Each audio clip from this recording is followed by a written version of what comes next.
பாதிக்கப்பட்டவர்கள் இதுவும் ஒன்று. குடும்பத்தை இழந்து, வாழ்வாதாரத்தை இழந்து, தன்னுடைய பொருட்கள் பூரா இழந்து தவிச்சிருக்க குடும்பங்கள் நிறைய இங்க இருக்கு. வண்ணாரப்பட்ட ஊருக்குள்ள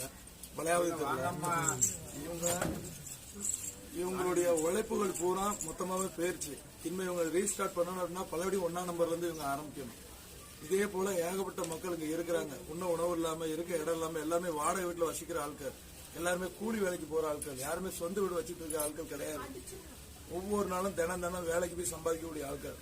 இந்த ஆட்களுடைய கஷ்டங்களை இன்னை வரைக்கும் இந்த தெருக்குள்ள வந்து எந்த ஒரு கவர்மெண்ட் அதிகாரியோ யாருமே பார்க்கல. தன்னார்வ தொண்டர்கள் விருப்பப்பட்ட செய்யற ஆட்கள் தான் சாப்பாடோ ஏதோ கொடுத்துக்கிட்டே இருக்கிறாங்க. நாங்களும் எவ்வளவோ பேரை வண்டியை மறிச்சாச்சு வச்சாச்சு. இன்னை வரைக்கும் நான் பாத்தீங்கன்னா அந்த வீடு இழந்து இவங்க எல்லாம் ரோட்ல தான் படுத்திருக்கிறாங்க. இல்லாட்டி பக்கத்து வீடுகள்ல இன்னை வரைக்கும் படுத்திருக்கிறாங்க. தண்ணி விடிஞ்சாலும் பழையபடி தண்ணி ஏறுன்னு சொல்லிட்டு இருக்கிறாங்க. இதுக்கு என்ன செய்யறதுன்னு தெரியல எங்களால. மேக்சிமம்